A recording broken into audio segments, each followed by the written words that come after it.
Don't believe or disbelieve anything we discuss in spirit science. Simply have your own experience. Better get some popcorn ready. This one's gonna be pretty long.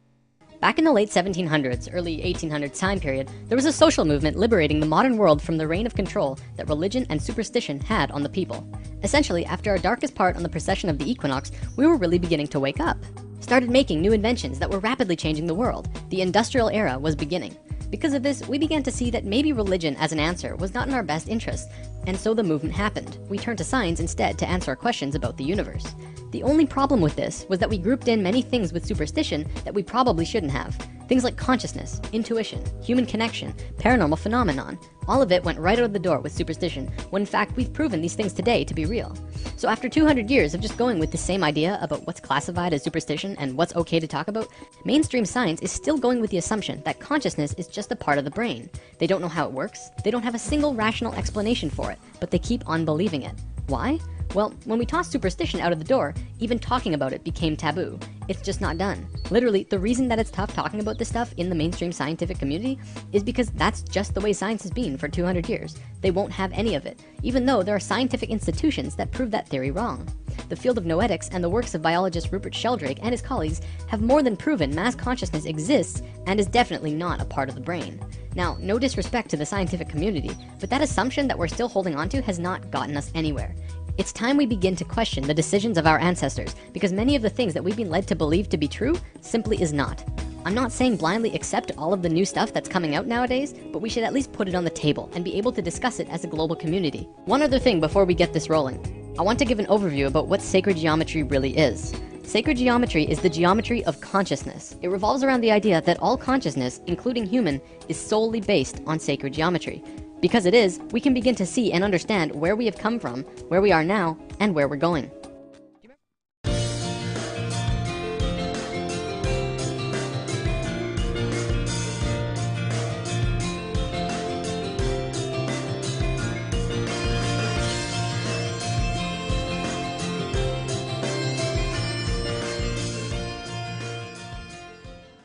The universe is infinite. It has no beginning and no end.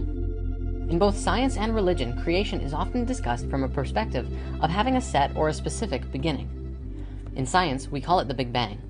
This is the theory that says everything in the universe was compressed to the point of a single, infinitesimally small particle. Something we would perceive as unity, and then rapidly exploded and expanded outwards and created everything in the universe. In religion, it is generally called creation. When God, or some all-knowing and all-seeing entity, being the only one imbued with such power, created everything, presumably in 6 days, before taking a well-deserved day off. Let's take a step outside the box for a second and put these two sides of this cosmic coin into a Vesica Pisces. As usual, the two enemies that never got along actually have quite a lot in common. Both say that the universe started with unity and expanded outwards. Both say that light was an important factor in creation as well. If at the beginning of the universe we were one essence and somehow became everything, then both are saying the same thing, that we came from the same source. But wait a second, how can we make sense out of that statement, the universe is infinite, if we are measuring it from a sense of having a beginning? And this is what we're going to talk about now. If we value the pursuit of knowledge, we must be free to follow wherever that search may lead us. The free mind is not a barking dog to be tethered on a 10-foot chain. Today, I want to talk about two specific energies that can be expressed through this image. The energy that flows here is male and female energy. Male energy is focused, and female energy is creative and random. Neither of them is greater nor weaker than the other, and both can be extremely powerful when fully manifested. Female energy is the land of unbridled possibilities, creative potential, and affecting the universe from within. Focused male energy takes direct roads from point A to point B. This energy can be as strong as a tank, accomplishing tasks and going where it needs to go with precision and without distraction. The important thing to know about this energy isn't how they move. I'm going to use some super basic sacred geometry to demonstrate this. This is the Fibonacci spiral. We're going to be talking a lot more about it when we dive into the topic. For now, all you have to know is that it starts at 1 and flows outward forever in a very specific way and is present in all life everywhere. As male energy flows through the spiral, it goes from base point to point, from here to here, to here to here. It doesn't curve, it just goes straight where it needs to be. Female energy, however, would flow in the actual spiral. It would go around, going in and around outside all of the lines, but still getting to the same or similar results. This is the graphic representation of how it flows, but it also acts in the same way. From this understanding, you can see how we use these energies in our lives. It's the difference between driving straight to work and being on schedule all the time, and taking the scenic route because it's a more pleasant ride, even if it means being late. It's baking a cake strictly by what it says in the cookbook, and putting it together with what just feels right. It's getting that promotion for working the hardest, and getting that promotion for coming up with the best ideas. Here's a relatable example. It's the difference between Inception and Sucker Punch. Both about dreams, but one of them being the masculine story of professional men just doing their no-nonsense work, trying to get the job done, and the other being the feminine story that was creative and random and, according to many, didn't make much sense. Both male and female energy, like the chakras, have their own traits. Male energy is linear, analytical, strategic, and practical.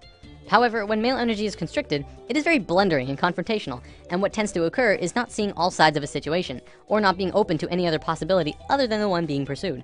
You can see a lot of that in today's society. Most commonly, we call it being closed-minded.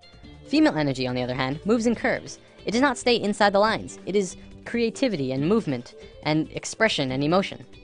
It can do anything and go anywhere, but it has trouble sticking to schedule. If constricted, it can get out of its flow, running rampant between emotions and mood swings and ideas. The creativity could get jumbled and come out as an out-of-control mess. We don't have this widespread issue in today's society, and it has a lot to do with our brain hemispheres. We're gonna look at that in a moment. One big difference between the two is that male energy looks at parts and female energy looks at wholes. Before I go on, I wanna make this clear. Male and female energy has very little to do with sexual orientation. Like, it's in the mix, but it's not a fundamental part of the energy itself. For example, if you look at the shape of male and female bodies, men have straighter bodies, women have curvier bodies. We'll probably come back to this in a lesson down the road. Okay, brain hemispheres. We have two of them, and if you remember what you learned in grade 10 biology, this will be familiar. The left brain is the male energy side of the brain. It is orderly, statistical, logical, and mathematical. It sees things in straight lines, rational and practical. The right brain is the female energy side of the brain. It is our creative side, a free spirit. It is passion and experience of taste and feeling, movement and art. As is the same with the energy, the left brain cannot make sense out of the right brain. You cannot put feelings and expressions within boxes. They must be felt to be truly experienced. The right brain too cannot make sense about how the left brain understands things. Okay, so as a species, we are primarily left-brained. Well, incredibly left-brained. This basically means that as a species, we essentially have a male energy imbalance. There is way too much of it. It is dominant and is constricting on the female side of the brain. Now, don't get me wrong, this isn't a bad thing. In fact, it's kind of a blessing in disguise, but we have to talk about some other things first. Everything in the universe is geometric, whether it's people, trees, cats, planets, solar systems, stars, you name it. Anything in the universe can be measured on a geometric scale. Having said that, it's important to note that creation is also geometric. What we're going to be looking at today is the pattern of creation. Essentially, what this means is that everything in the universe comes out of this single pattern. I'm not making this up. This single image will change everything. When I mentioned in lesson 5 that the ancient Egyptians and even more ancient civilizations knew about a deeper, basic understanding of the universe, this is the flower of life. And it is also the creation pattern of everything in existence. Even non-tangible things, emotions, thoughts, music in its entire spectrum, everything comes from this image. Okay, so there are 13 information systems that comes out of the flower of life. Today, I'm going to show you how physical reality can manifest itself, which is just one of the 13 systems. In future lessons, we will look at more. It's also important to note that at first it may not make sense. I ask that you do not choose immediately to shut this out, and just watch with an open mind, and try and see this in a new way. Also, I want to tell you that by learning about sacred geometry simply by observing, you are absorbing only a very minuscule amount of information. If you really want to learn more, you must begin to draw it yourself. I kid you not, when you do this, you begin to see things in a new way. You begin to understand why things are done in the way that they are done. Promise. The flower of life was known around the world in ancient times. It was found in Ireland, Turkey, Israel, Egypt, China, Greece, Germany, India, and Iceland. It's also been recorded to have been found in England, Tibet, Japan, Sweden, Lapland, the Yucatan, and I think 14 other places. This thing is everywhere. Not only that, but everywhere around the world it has the same name, the flower of life. Now, to understand the flower of life, first we have to talk about how it's formed. This could get incredibly complex, so I'll try and keep it simple. Imagine consciousness, or spirit, floating in a void, which means it's nothingness, and then spirit. No physical body or mind, just spirit, and that's it. Then blackness, essentially nothing, all around the spirit, for infinite. Spirit decides to do something, so it expands its consciousness all around itself as far as it can go without moving. It creates a sphere around itself. This is the first circle in the flower of life. Then, spirit has an awareness of what's around itself in 360 degrees. It moves to the very edge of the sphere anywhere and repeats what it did the first time. It creates this image, which also creates the Vesica Piscis. Within the Vesica Pisces is a vast and incredible amount of knowledge about width, proportion, depth. Also comes the square roots of 2, 3, and 5, which are all numbers that go on forever. But even more interestingly comes geometric information about light. We'll talk about that in a moment. Now, Spirit has no choice but to do it again. Spirit is flawless, and therefore it will move flawlessly, creating the next circle either here or here, exactly one radius away from the other circle next to it. Every time Spirit moves another sphere, more and more knowledge comes out of the image that is created. The first complete image to be formed is this. It has two names, the Seed of Life, or the Genesis pattern, and for good reason. Now, let's look at the book of Genesis for a second. Each of these movements or creations of circles can be seen as another day.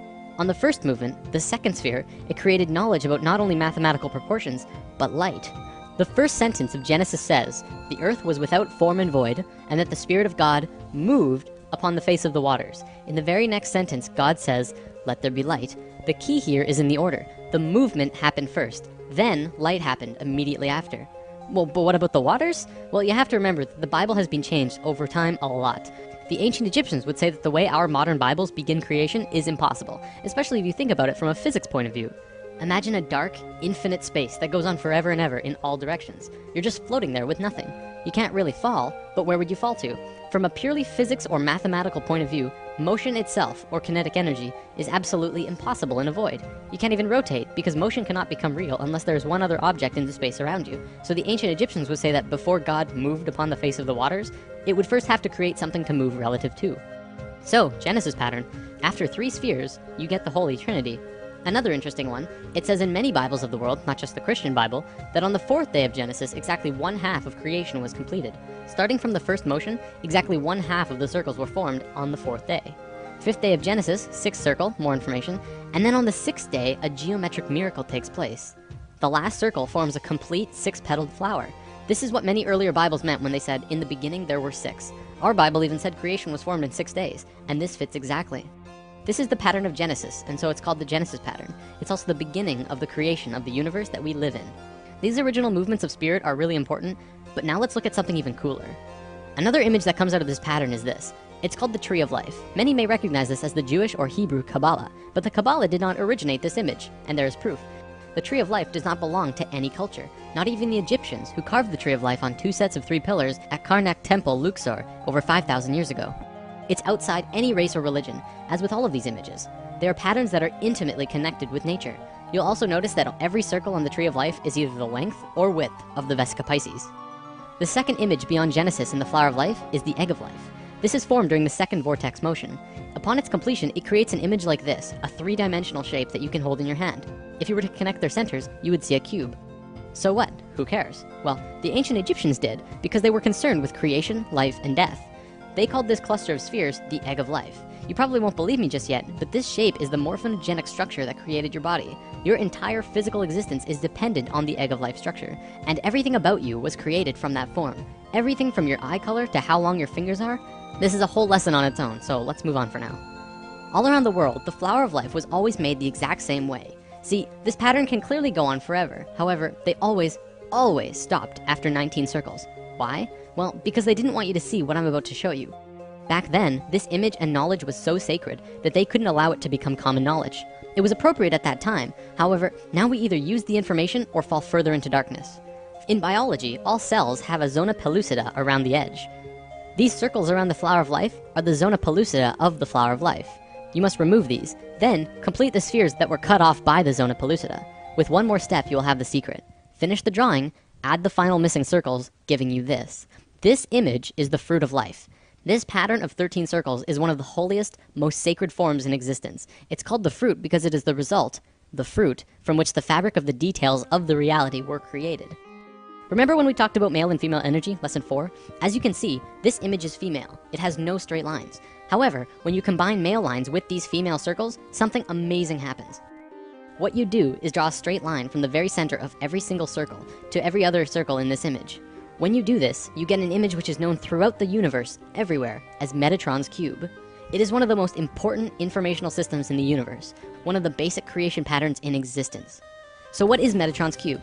Well, anyone who has studied sacred geometry, or even regular geometry for that matter, knows that there are 5 unique shapes in the universe, and that they are crucial to understanding both regular and sacred geometry. They are called the Platonic solids. A platonic solid has certain characteristics by definition. First of all of its faces are the same size. For example, a cube, the most well-known platonic solid, has a square on every face, so all of its faces are the same size. Secondly, the edges of the platonic solids are all the same length. All edges of the cube are the same length. Third, it only has one size of interior angles between the faces. In the case of the cube, this angle is 90 degrees. And fourth, when put inside of a sphere, all of the points will touch the edge of the sphere perfectly. With that definition, there are only 4 shapes besides the cube that fit that description. So what are they? Well, we have the dodecahedron, the tetrahedron, the octahedron, the isosahedron, and the hexahedron. All of these shapes are found within Metatron's cube. This knowledge is also where original alchemy came from. The ancient alchemists and great souls like Pythagoras, father of Greece, considered each shape to have an elemental aspect to them. The tetrahedron was considered fire, the cube was earth, the octahedron was air, the isosahedron was water, and the dodecahedron was ether. Ether, also known as prana, and tachyon energy are all the same thing. They extend anywhere and are accessible at any point in space, time, and dimension. This is the great secret of zero-point technology. The sphere is voidness. These 6 elements are the building blocks of the universe, and they create the qualities of the universe. To summarize, this is the first informational system that comes out of the fruit of life through Metatron's cube. In alchemy, they rarely discussed ether. I've read that in the Pythagorean school, if you even uttered the word dodecahedron outside of the school, they would kill you on the spot. That's how sacred this shape was. 200 years later, when Plato was alive, he would discuss it, but only very carefully. This is because the dodecahedron is near the outer edge in your energy field, and is the highest form of consciousness. There's quite a bit more here, but I don't think I can go much further on it right now. Anyways, recognize this? The periodic table of elements? Every single element on this table has a geometric relation to one of these 5 shapes. Modern scholars ridiculed this idea until the 1980s, when Professor Robert Moon at the University of Chicago demonstrated that the entire periodic table of elements, literally everything in the physical world, is based on these same 5 forms. In fact, throughout modern physics, chemistry, and biology, the sacred geometric patterns of creation are being rediscovered. Another example is the egg of life that I showed you earlier. Hopefully that will help you to understand just how incredible and important of a discovery this truly is. We have 5 platonic geometries that form everything in creation, but we don't have a hexagonal shape. If we look at the flower of life, we see that its ultimate basic form is in a 6-pointed shape, called a hexagon. Want to see where else hexagons form in life?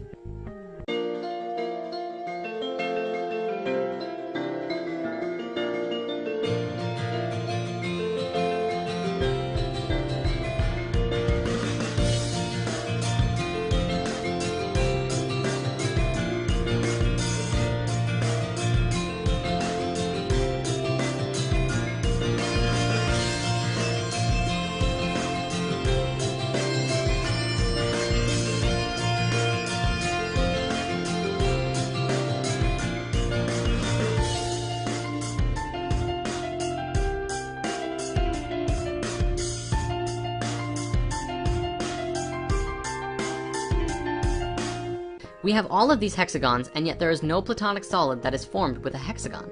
So what gives? Well, I want to introduce the vector equilibrium, which was coined by Buckminster Fuller. It is actually formed from 3 two-dimensional hexagons that swivel around each other, and its basic shapes that make it up are an equilateral triangle and the square. These are the 2 smallest shapes that you can make with straight lines, and together they balance at each other's corners to create the perfect shape. Why is it the perfect shape? The reason is that every single line which is connected in this shape is the same distance away from every other point, including the very center of the shape itself. Not even the platonic solids have that definition, which also makes this the most stable shape and polyhedron, and the basis of the 3-dimensional flower of life. Finally, the only reason it's not a platonic solid is because it has both squares and triangles within it. Platonic solids are platonic because each face is the same, which makes me think that other shapes must exist that are balanced between 2 different shapes as well, and construct everything in the universe. Now, in the comments or end credits, depending on where you're watching this, I posted links to a TED Talks video by Garrett Lacey, a particle physicist who tells us of an amazing discovery in the scientific field. I want to show you and talk about his findings, and then we'll look at dimensions after that.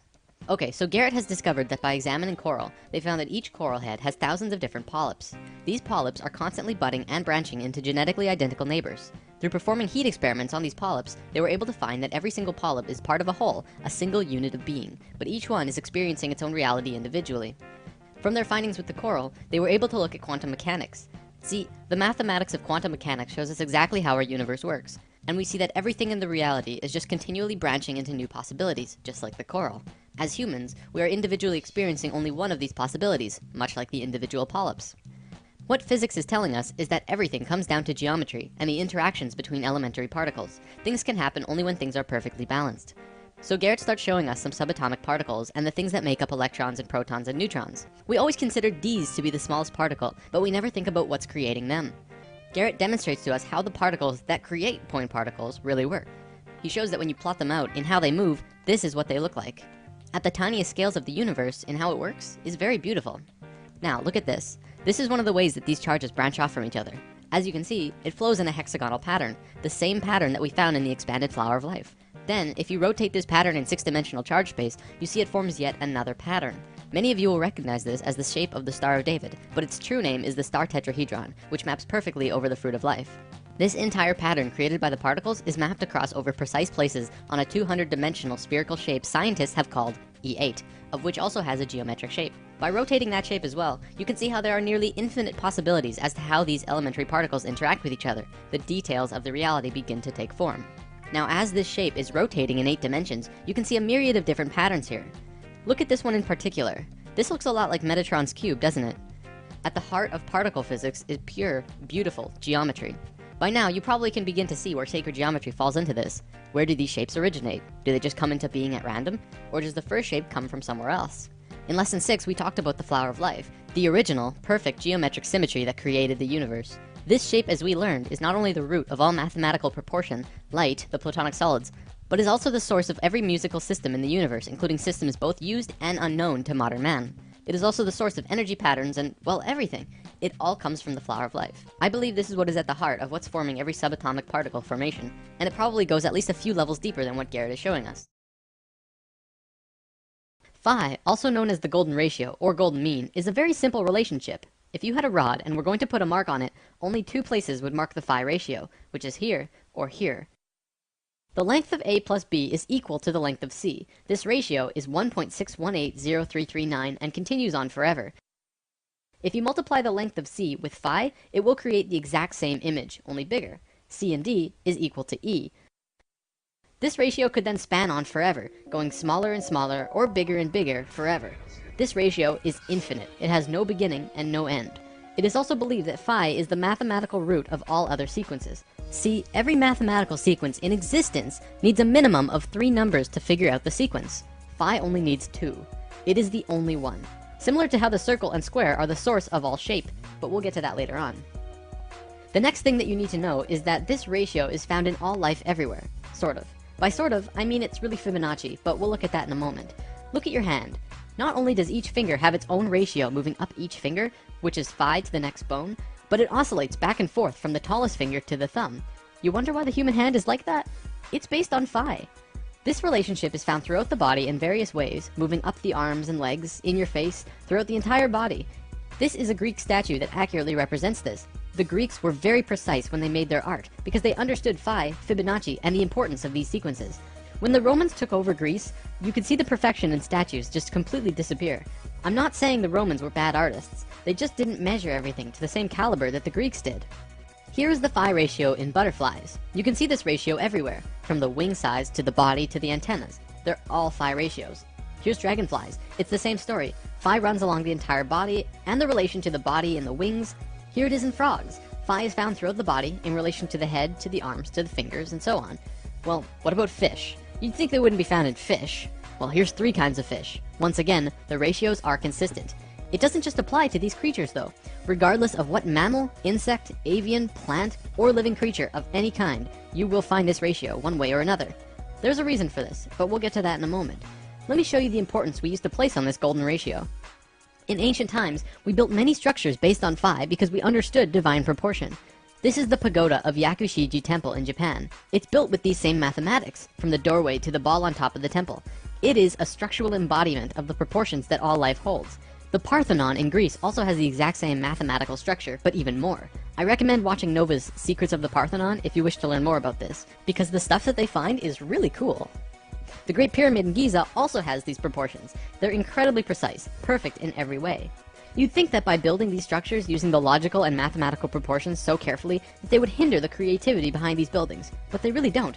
In fact, the left brain understanding all of this can even enhance creativity if used correctly. It makes me wonder about all of the world-famous buildings of the modern world. Could phi be a large factor in what makes them stand out? Let's move on to our next sequence, which is called Fibonacci. Now, the Fibonacci sequence is life's way of creating the golden mean. Allow me to explain. This sequence is continually made from adding the previous number to the current. 1 and 1 is 2, 2 and 1 is 3, 3 and 2 is 5, 5 and 3 is 8. You can see how it continues. Now, what most people don't know about Fibonacci is that it actually continually strives closer and closer to the phi ratio. By dividing the current number into the last, you can see this happening. 1 into 1 is 1. Well, that's not close at all. 2 into 1 is 2. This time it's over phi, but closer. 3 into 2 is 1.5, which is under, but closer still. 5 into 3 is 1.666. This time it's over, but even closer. Continuing with that, it's 1.6, and then 1.625, 1.615384, 1.619048, and so on. It continually oscillates over and under the phi ratio, never quite making it there, but continuing on closer and closer every time, until eventually you can't even tell the difference. Because phi is an infinite number, this sequence will go on forever. Let's look at some spirals in nature, another way that phi and Fibonacci can manifest. This is a nautilus shell. Many people will say it's phi, but it's really Fibonacci. See how when it's in its earliest form, it's crude, not smooth or anything? One look and you can tell that's not phi. But as it goes out farther and farther, it gets closer and closer to phi. It becomes a nearly perfect phi spiral by the time it's all the way out here. This also happens with sunflowers, pine cones, and many plants in nature. In many cases, such as the pine cones and sunflowers, it flows in a double spiral or more, much like the spiraling arms of a galaxy. From the microcosm to the macrocosm, spirals are always present. So phi is basically source, or spirit, or God, in a mathematical way of thinking. The math of God. Don't forget that this sequence is an intimate part of nature itself. I'm going to call it source. It is the source of all mathematical sequences, and all life in existence grows based on phi. However, phi has no beginning and no end. Life doesn't know how to deal with that. It's like source says, go and replicate this, and life says, we don't know how. Because life doesn't know how to create from something that has no beginning. So it creates the Fibonacci sequence instead, which has a beginning, but starts out crude, very basic, and then continually goes closer and closer to source, becoming more divine every step. It does take steps too, which actually has quite a bit to do with evolution. Let's move on for now though. The only other sequence you need to know for this is binary sequences. This is a sequence like 2, 4, 8, 16, 32. We're just doubling the last number instead of adding it to the previous one. We're all very familiar with this. Binary sequences are found in life as well. For example, mitotic cell divisions are binary. We go from being a single cell being to having over 100 trillion cells in only 46 divisions. Binary sequences are also how computers work, by turning on and off chips. Computing at its core anyways is binary. This is how a polar graph usually looks, with 36 radial lines in 10-degree increments representing the 360 degrees. Then, concentric circles are drawn, each with the same distance away as the last, creating 8 equal demarcations as the one before, counting the inside circle as 1. Think about what this represents too. It's a two-dimensional drawing of a three-dimensional sphere, one of the sacred forms, by projecting it onto a flat surface. This is also called a shadow form, and casting shadows is a sacred way to obtain information. Also, a polar graph has both straight, male lines, and circular, female lines, both male and female energies interacting at once. If you plot a golden mean spiral at 0 degrees on the polar graph, it will loop all the way around before hitting 0 again, exactly at the 8th circle. You'll find that this golden mean line crosses 5 specific places as it goes out. These places are where the female circular lines meet the male lines. It crosses at 120 degrees, 190 degrees, 240 degrees, 280 degrees, and then it jumps to 360, or back at 0, depending on how you look at it. What's interesting about this is that it creates both a binary and Fibonacci sequence. Looking at the radial increments from the center, it crosses at 1, 2, 3, 5, and 8. Well, that's Fibonacci. But it also crosses at 2, 4, and 8. Well, that's a binary sequence. We're going to look at the binary sequence in particular, though, because what you find is very cool.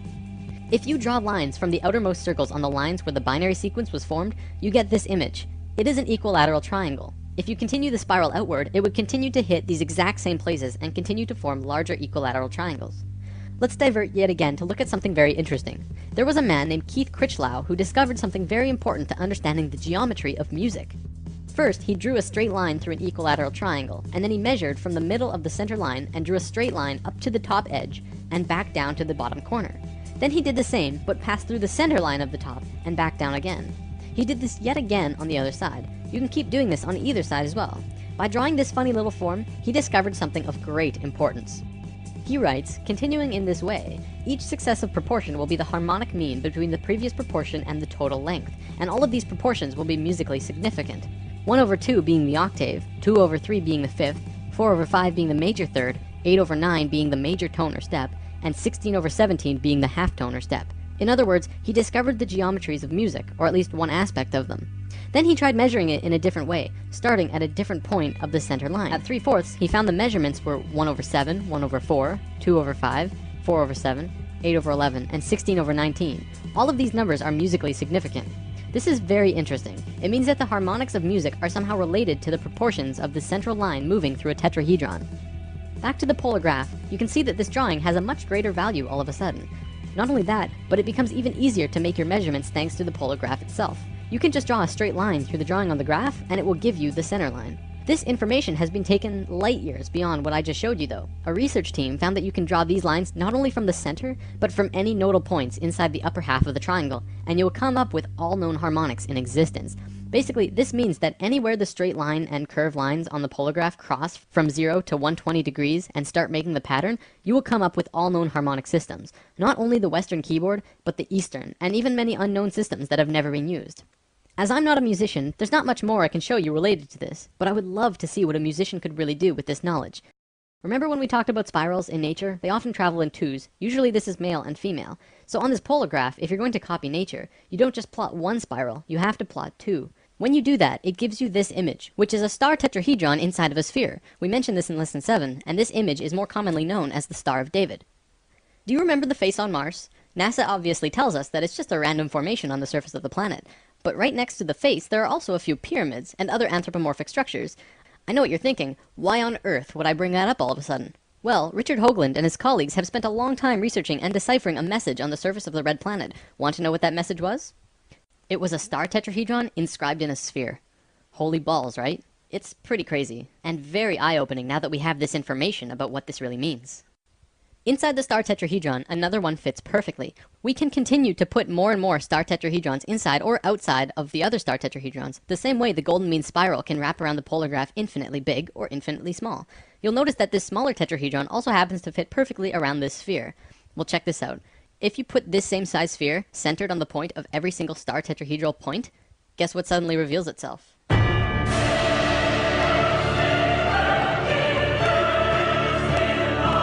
Fruit of life. It's back.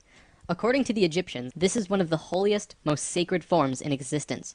Of course, we already learned one of its informational systems in lesson 6, and what you just saw was the second, only in reverse order. What this means is that all of the information of music, harmonics, sound, and spirals come out of this image. Not only that, but light and the dimensional levels work in the same way as harmonics, which we've already discussed in lesson 2, 7, and 9. Meaning that the geometric information about light and dimensions are also related to this star tetrahedron pattern. So what you just saw was the second unraveling from the third rotational pattern of Genesis, the geometry at the heart of creation. Now we can start talking about dimensions. These wheels are some of the oldest symbols known. The only places that they've been found is on the ceilings of certain very old Egyptian tombs. They are always found in sets of 4 or 8, and nobody knows what they are. Even the most famous Egyptologists have no idea, but this is actually proof that the Egyptians not only understood the flower of life, but they lived it. Today, I'm going to show you what these wheels meant, and in future lessons, we will go over the details of this unraveling. There's a lot to cover before we get there though. For the record, the unraveling looks like this. Yeah, it's a doozy. So on the walls with these wheels are drawings of 7 people with animal heads. They're called neiters, and each of them has an orangish red oval above its head. This is called the egg of metamorphosis. The neiters are showing us a time when we go through a certain stage of resurrection, which is a rapid biological change into a different life form. Not the average type of resurrection, I know. As you can see here, they're changing directions 90 degrees, and in doing so, they're changing dimensions. See, the dimensional levels are separated by 90 degrees. Musical notes are separated by 90 degrees. The chakras are also 90 degrees. It's a number that continually appears. Probably at this point we should get a common understanding of what dimensions are. Like 3rd dimension, 4th dimension, 5th dimension. What are we talking about here? Most people think of dimension in terms of time and space, the x, y, and z axis, with time becoming the 4th dimension. This is not what we are talking about.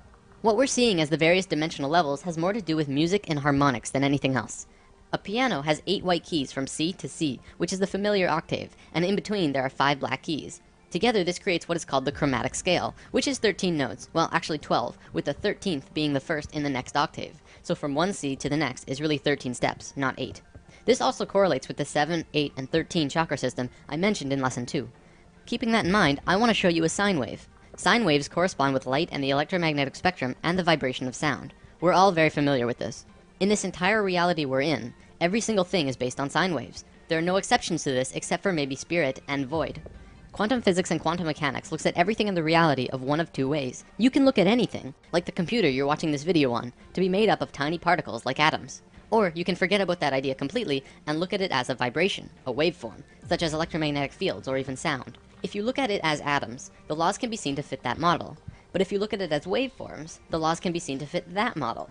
Both of these systems come out of the flower of life, one being the one we just looked at, fruit of life to Metatron's cube and beyond, and the other being this beautiful mess of a picture. Just looking at it hurts my head. Everything in this world is a waveform, or can be seen as sound. All things, your bodies, planets, absolutely everything, are a waveform. If you choose this particular way of looking at reality, and then superimpose that view over the reality of the harmonics of music, we can begin to talk about dimensions. The dimensional levels are nothing but different base rate wavelengths. The only difference between this dimension and any other is the length of its basic waveform. It's just like a radio set. Turn the dial, you pick up a wavelength. It's the same with dimensions. If you were to change the wavelength of your consciousness, and in doing so change all of your body patterns to a wavelength different from this universe, you would literally disappear out of this world and reappear in the one you were tuned in. It's been theorized that the base rate wavelength that we're currently living in is 7.23 centimeters. There's a few reasons for this.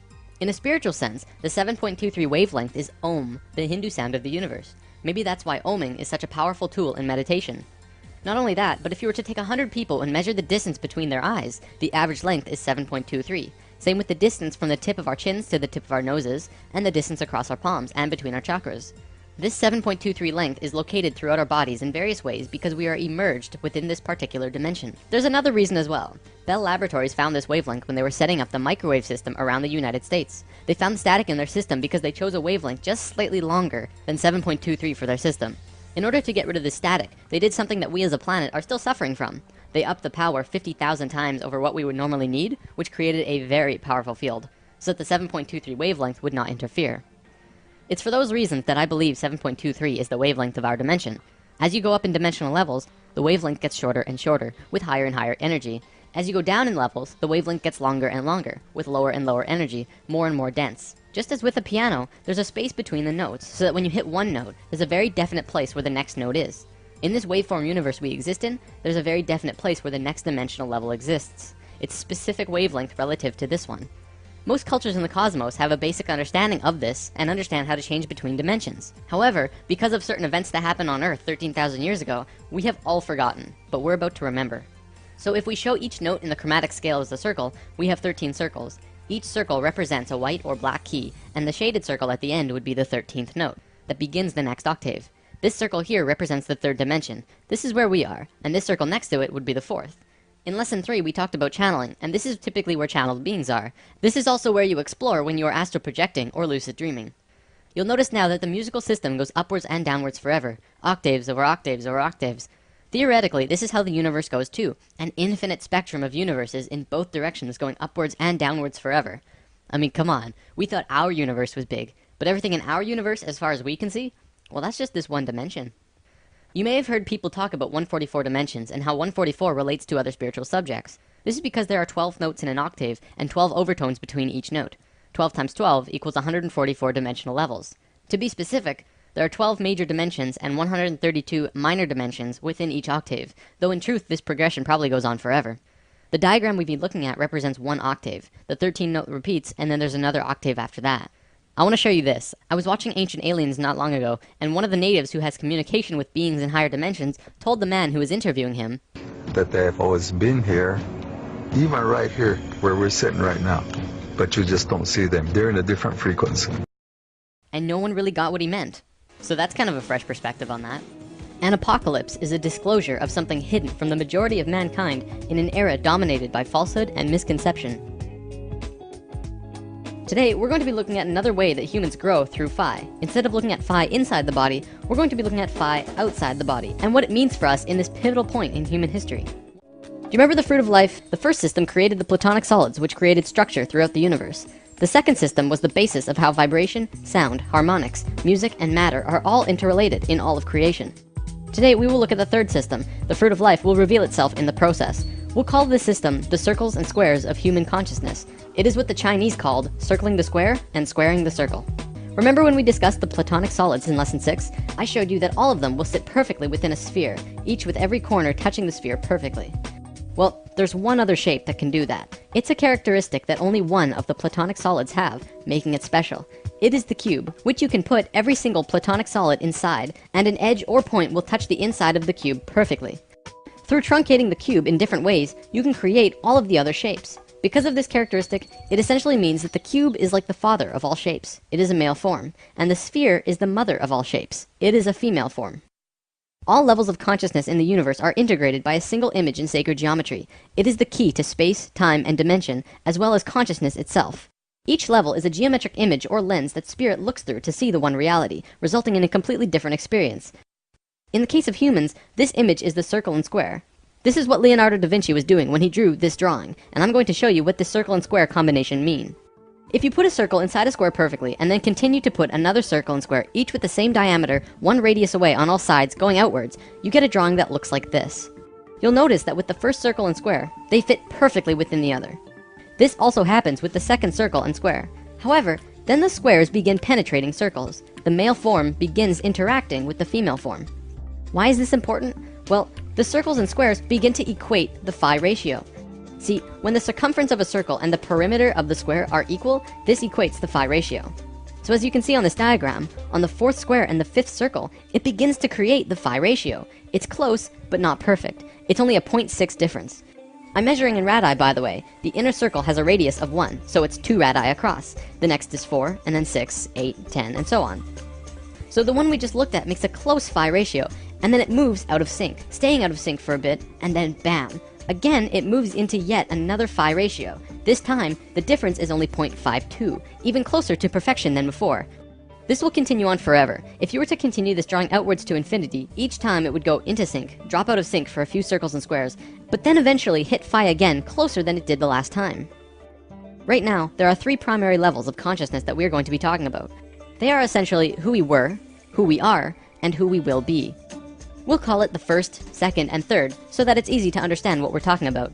The ancient Egyptians were very concerned with these 3 levels as well, and much of their culture was based on this information. Each of these levels has their own geometric lens too, which look like this. We'll come back to these soon. This is the first level of consciousness, and this is the third. We are on neither of these 2 phi levels on this circle and square chart. Where we are, the second level of consciousness, is here. We are on the 5th square relative to the 6th circle. For quite a while now, I've been saying that we're at a disharmonic level, and it's something that we're passing through as a species. Now you begin to see the bigger picture of what I meant. The reason it's disharmonic is because it does not equate a phi ratio, not even close. Disharmonic levels are important because they bridge a gap between the divine, pure levels. However, when a species is here, it has to get in and get out as fast as possible, or else they will destroy themselves and everything around them incredibly quickly. You can see this happening all around the world today, because we're at the very end of it, and everything is crashing down on us. We've discussed this all before, notably in the intros of lesson 1 and 2. So the reason that we're on this circle and square combination and not the 6th square relative to some other circle is because of this. If you take the square and rotate it 45 degrees, it actually creates a bridge. It connects us from 2 harmonic levels of being. We're moving from one state of being to the other, this time even closer to source. This is a very exciting time for us. Oh, let me show you this too. This is how the Great Pyramid is set up. This chamber here is called the King's Chamber. If you cut the Great Pyramid horizontally at the King's Chamber, which was the main initiation chamber, and rotate the top half 45 degrees, it makes the exact same image as our level of consciousness. There's a reason for that. The Great Pyramid is the key instrument in allowing humans to reach the 3rd level of consciousness, both as a species and individually. In fact, that's part of the reason why the Great Pyramids were created in the first place. Let's talk more about these levels though. So what Leonardo was drawing was actually the first level of consciousness. See how he hid lines in this drawing? If you complete this grid, it creates an 8x8 grid. This is the same 64 square grid found on the first level. Measuring in radii, this grid is 8x8. However, the circle has 10 radii across, so we'll call this first level an 8x10. This is where we were. The first level is the first time self-aware consciousness began. The second level has 10 squares across the large square, and a 12 radii circle, so we'll call it a 10x12. This is where we are now. This level is the third level, which is also called Christ consciousness. It is a 14x18. Now, there's always a reason for everything in sacred geometry. Nothing, absolutely nothing, happens without a reason. Everything is connected. Out of the whole spectrum of possibilities, why did self-aware human consciousness begin when the fourth square went into harmony with the fifth circle? Well, let's overlay the fruit of life over our first level for a second. Look at that! It exactly fits the fourth square and fifth circle perfectly. Do you see the perfection of life? The fruit of life pattern was hidden beneath this pattern all along. They're precisely superimposed over the other.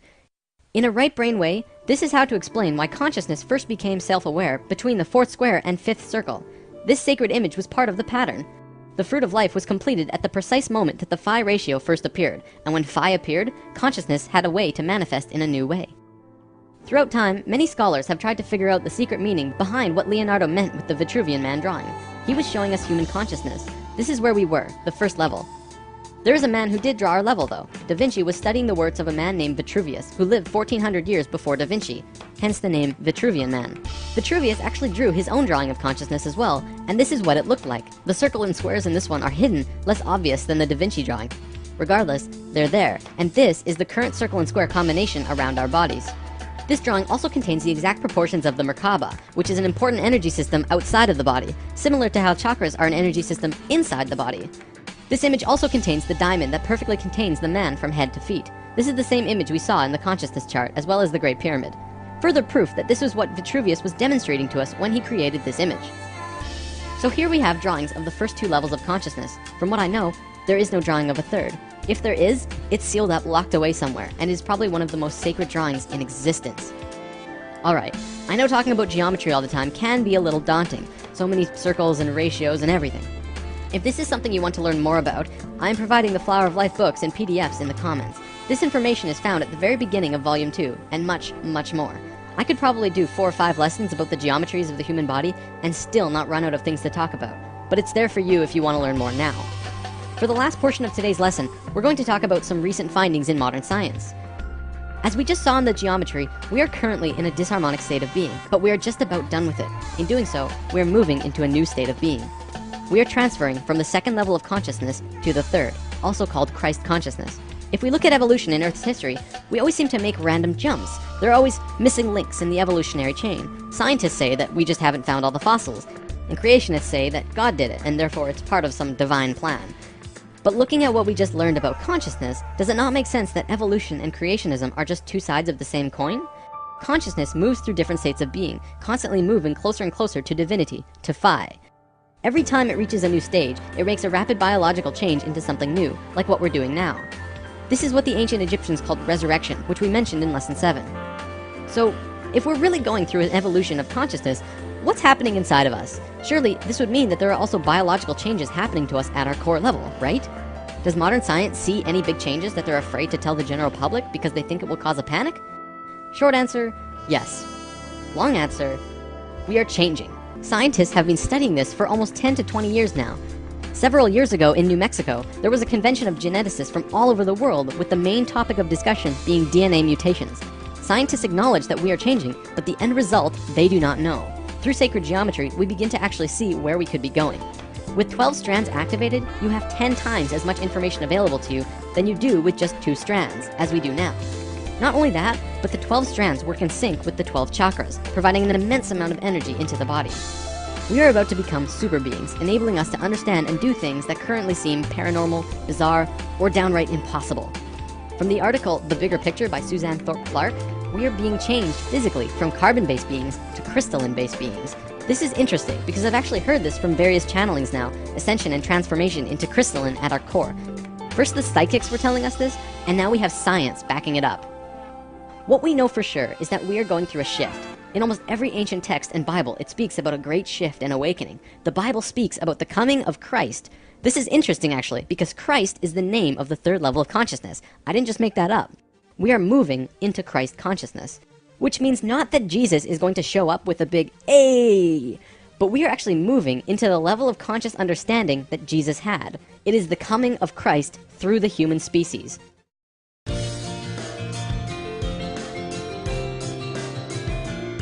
So higher strands of DNA, what does this really mean?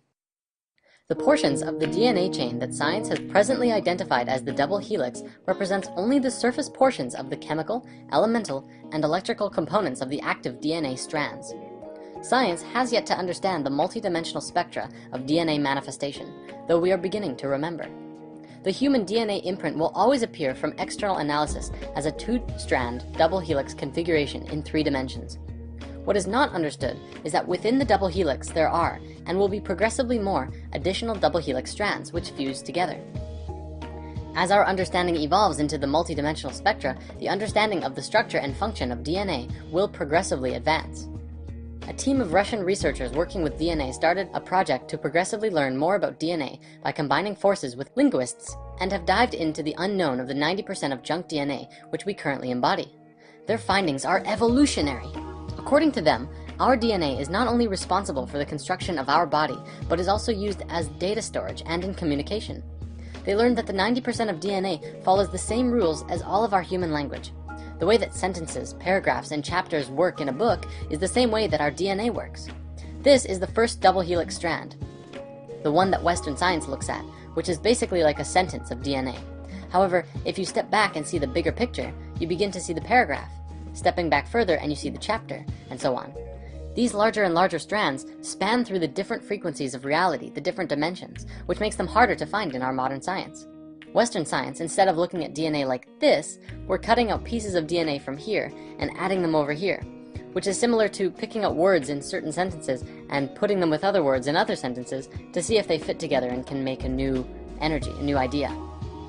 This is the nature of our junk DNA, of which Western science just didn't understand for the longest of times. The DNA isn't junk, it's just misunderstood, and also not as used right now because of our dense level of consciousness. However, we are beginning to activate and reawaken our DNA through our ever-expanding consciousness and our desire to know more. The very awareness of this DNA is what is activating it, awareness of our higher selves and our connection to the all and the interconnectedness to each other. We are directly connected to the earth as well, and exist as a part of it, kind of like a child in its mother's womb. If anything happens to the mother, it creates an energetic imprint that affects the child. The earth is our mother, hence the name Mother Earth.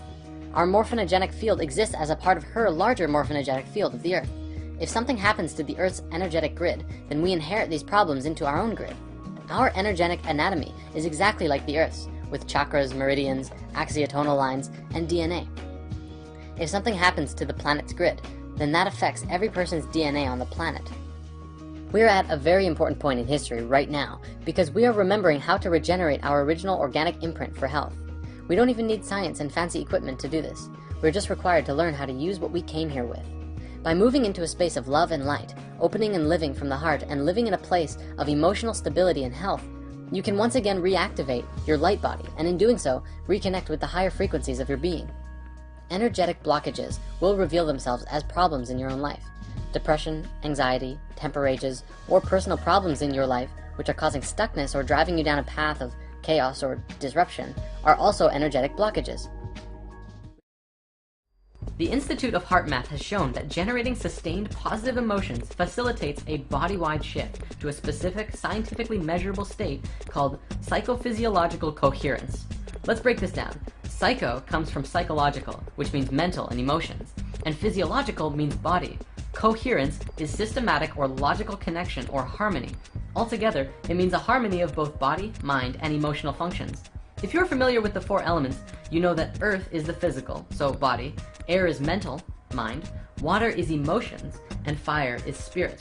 HeartMath has scientifically shown now that positive and healthy emotions bring 3 of those elements into coherence, and although they don't look at the spiritual aspect, I don't doubt that the fire element also comes into harmony. In an experiment done at the Institute, they hooked up scanners to an individual who was subjected to very chaotic emotions. For 300 seconds, they measured the respiration, heart rate variability, and blood pressure rhythm. After this time, the individual on the scanners did a technique on himself which they have dubbed the HeartMath Quick Coherence Technique, which activated a feeling of love and appreciation. Instantly, all 3 of the rhythms came into entrainment and harmony with each other, and stayed in harmony for the remainder of the experiment. One important note to stress is that cohesion is not relaxation. The process of relaxation is a low energy state in which the individual rests both body and mind. typically disengaging from cognitive and emotional processes. In contrast, coherence is experienced as a calm and balanced, yet energized and responsive state of being that is optimal for mental acuity, focus, problem solving, and decision making, as well as the physical activity and coordination. So coherence is the natural state you want to be in all the time. Unless you're relaxing, that's good too. So how does one get into this state of cohesion? Breathing. Your breath is intimately connected to your heart rate and your heart in general. And if you ever find yourself in a very chaotic mental state, take a few seconds to step back of what's causing the chaos and focus on your breath. Take long and deep breaths. The Institute of Heart Math doesn't put too much focus into particular breathing techniques, but they put an emphasis on using your breath as well as positive and loving emotions to bring you back into a state of cohesion. They say that it's not super necessary to put focus on your breath all the time, but it is very helpful to bring yourself out of chaos and back into alignment. From a spiritual perspective, and if you're working towards that, breath is very important. However, breath is another huge topic, and I personally recommend focusing on your breath during meditations. Focusing on breathing and your heart is a beautiful way to move into a silent space during meditation and deeper into yourself, all while sustaining the same healthy emotions. Now, throughout ancient history, across many religions and belief systems, the heart was always considered a center of the being, the source of spiritual wisdom and insight, thought, emotion, and connection to the divine. The ancient Egyptians believed that all thought and life was done from the heart, which is why they threw away the brain after the pharaoh died, but they left the heart in the body. They felt that the being would need it in the next life, so they left it there, but the brain was useless. Western scientific thought places the heart as just a pump. However, in the last several decades, science has begun to go full circle in realizing and understanding what these ancient civilizations knew and taught.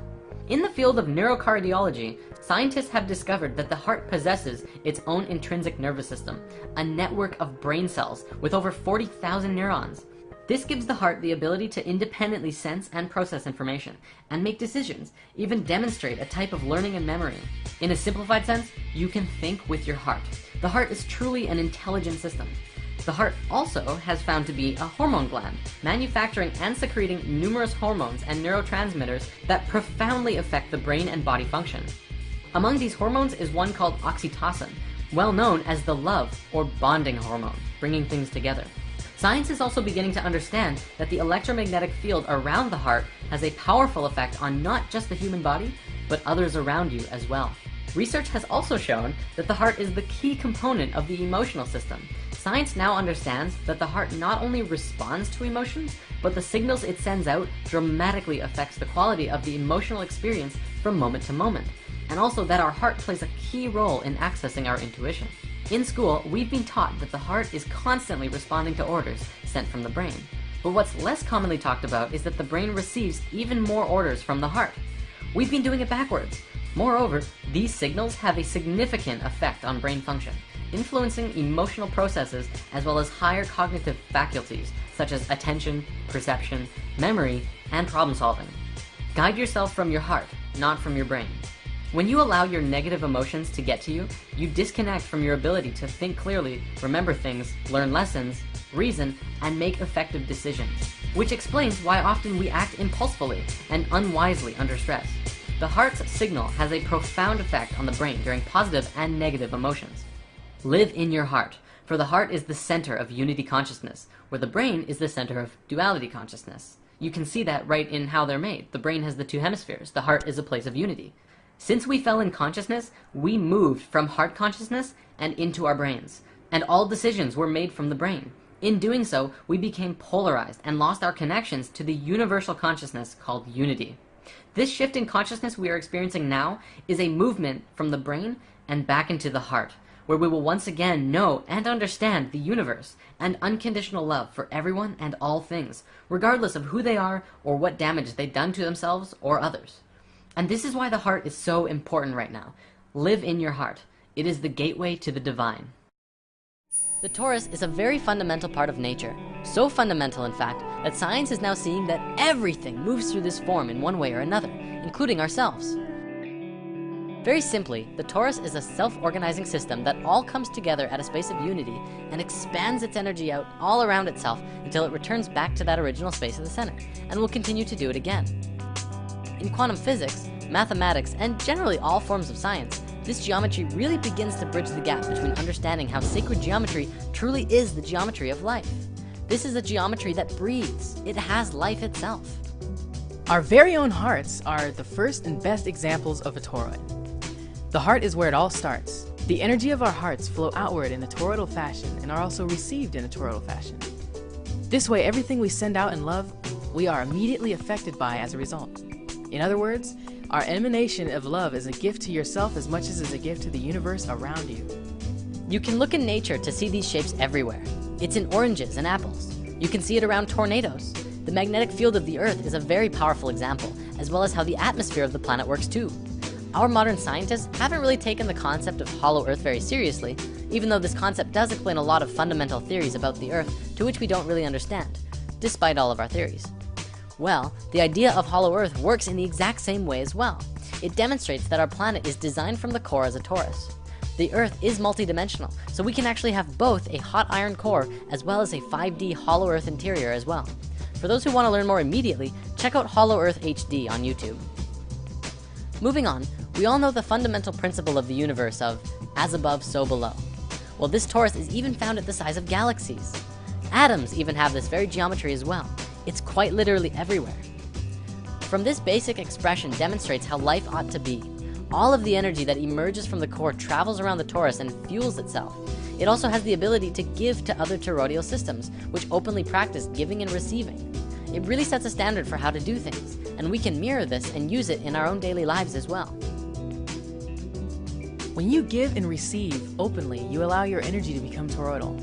When we look at the interactions between one another, we begin to see the nature of giving and receiving. If we shift how we give and receive with others, we give ourselves an opportunity to receive feedback from what we emanate immediately. This allows for an enlightening transaction of energy between all life and allows all of our communications to resonate on that toroidal frequency of love. Love is not just a feeling, it's a vibration and a frequency that is connected through all things. The pure vibration that emanates around one's own heart and brings things together harmoniously is through a universal vibration we call love. If you look at the flower of life in 2D, it may be a little hard to tell. However, in 3 dimensions, one can truly see that it too is a torus. The flower of life is all geometries, remember? The torus is yet another one of those creation patterns that emerge from this, or rather is this form.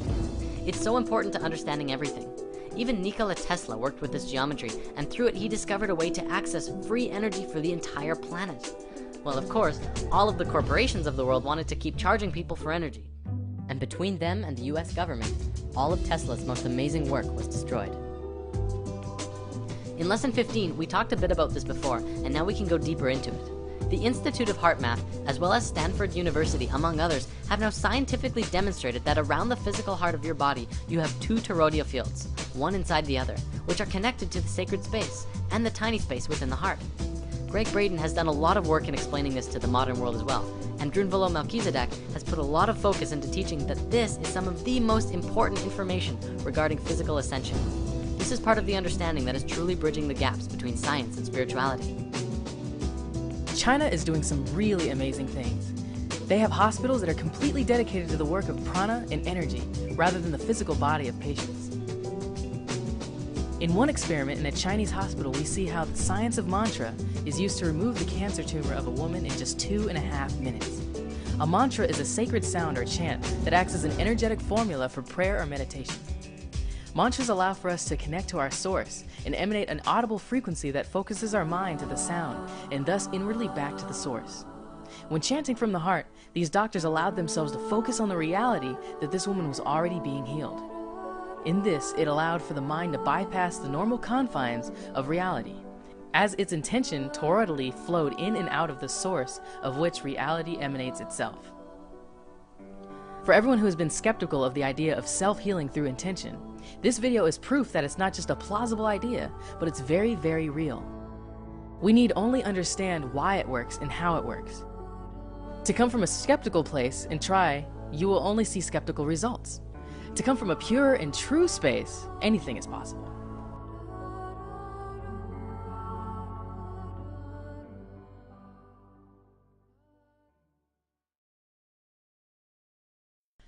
Nassim Haramein has made a documentary recently called Black Hole, which we did discuss in Lesson 18. He has demonstrated that the space at the center of the torus is literally the point of singularity, infinity, and the space where all consciousness truly resides. The source of the source field, and a space where all things are connected. In our modern physics, we don't really take consciousness and life into the scientific equations. Russian scientists are propelling their understandings of life to new levels and have even begun bridging the gaps of understanding gravity. Our Western model is not built to understand gravity, and the Russians have developed models which harmonically see that gravity itself is a conscious field, an information field of love that holds things together. It's really profound, and even quantum physics is beginning to look at this in new light. Remember in Lesson 18, we talked about the vector equilibrium. This torus form and the cube octahedron go hand in hand. It is the male and female aspects of each other, and the vector equilibrium, when put into use in science, can grant access to an infinite amount of energy through tapping into the space of unity of the source field, the 0 point, the field of consciousness that science now knows connects all things. By understanding the torus and the nature of unity, one can really get in tune with themselves in relationship to the all. Let's also remember that considering our universe itself and everything within it is a reflection of this toroidal pattern, we can free our minds from the perspective that anything is separate, even as a void of a black hole contains the existence of everything supposedly outside of it. This is reflected in the psychic nature of those who in meditation dive into the void of consciousness, and those also who reach a state of Godhead awareness that includes all life in unity and love. The one is all, and the all is one. In the torus, the point of singularity, whatever consciousness is present, is the purest representation of the whole. The whole field is emerging from and returning to its original source, and all of it is conscious, and the singularity at the center is the space where it all came together and emerged out of. This can be demonstrated with the understanding of how the heart emerges in the body. If you remember from Lesson 15, the heart is the first organ to come into existence, and the rest of the body folds out of the heart itself, and then it pulls the heart into the center. The heart is truly more primal, more connected to source, and far more important than the brain. The heart is the space of love, and love of all is what will get you back into the heart and out of your brain. In order to grow and become lighter energetically, we as individuals and as society must learn to understand how to really get back into the natural flow of things. This is what the natural flow looks like, among a few other forms as well. For many, understanding the torus from a left brain perspective is needed to really get back in tune with yourself. For others, you already understand it intuitively, and you just have to go with the flow and everything will work out perfectly. According to the Mayans, the solstice on December 21st, 2012, precisely at 11:11 a.m. Universal Time, marks the completion of the 5,125-year Great Cycle of the Mayan long count calendar. 2012 also marks the completion of the 26,000-year precession of the equinoxes cycle, which we discussed in Lesson 5. According to the calendars, it also signifies the end of a 144,000-year cycle, a 78,000-year cycle, and a 26 million-year cycle. The 2012 date marks the completion of this world age cycle, but it does not signify the end. Well, it kind of does. It's the end of what we know, and into a transition of something new. It is a transitional state, but it definitely does not mean this.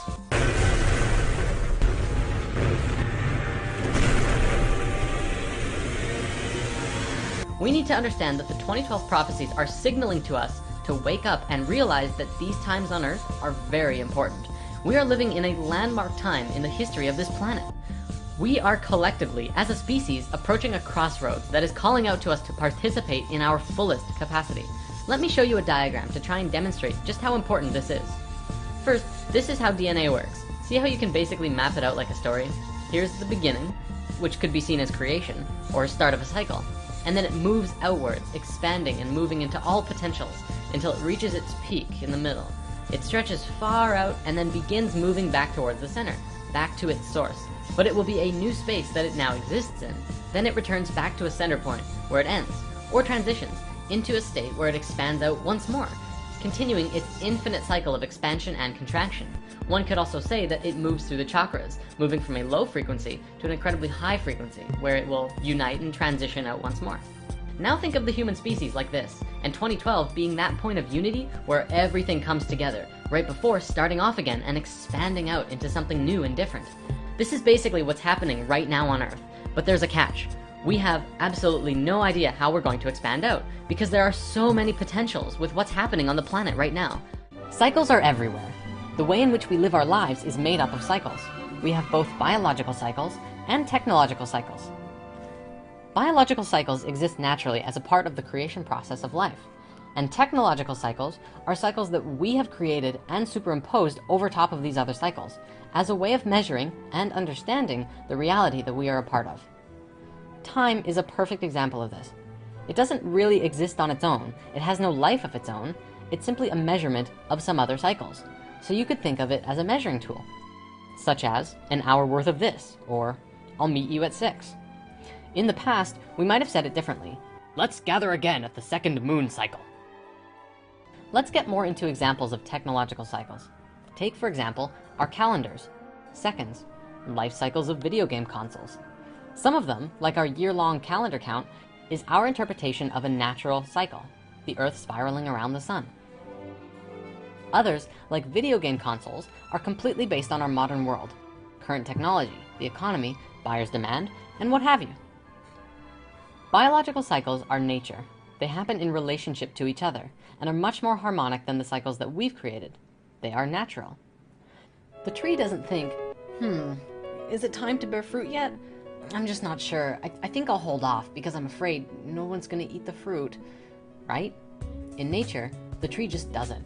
It knows by its inherent instructions what it's supposed to do. It's by its natural design. Other cycles in nature are like solar and lunar cycles, the 4 seasons, and bears that hibernate. Notice too, with the information from lesson 16, you could map it like this. There are smaller cycles within the larger cycles. Like our celestial cycle, we find it broken up into the 4 seasons, and inside that, we have the cycles of the rest of life on Earth, all doing their thing in relationship with each other, which are both influenced by and influence the larger cycle. Sometimes it may not seem like the smaller cycles have no influence on the larger cycle, but just imagine the story of what happened to the Martians on Mars in the Human History movie. I'm not saying that this is exactly what happened, but if the actions of the individual beings changed the evolution of the planet that ultimately ended up in the destruction of the planet, well, that would be the smaller cycles influencing the larger cycles. You know, it's just an idea.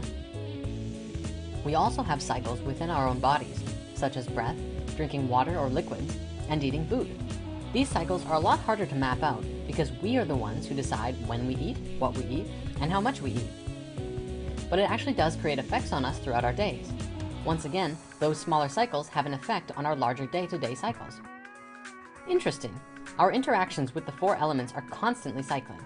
Fire, for example, is prana, which is happening all the time, more frequently than breath, drink, and food.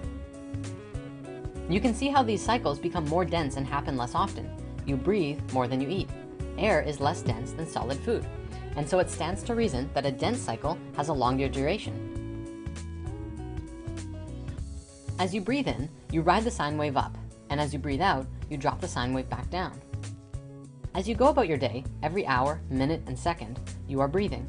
And if you created a healthy breathing cycle for yourself, then the other cycles you are experiencing, the larger cycles, would become more harmonic naturally.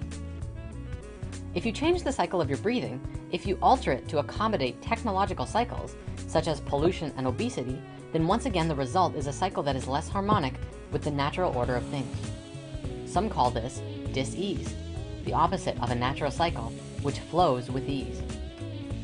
Of course, you can always correct a cycle that is in disease.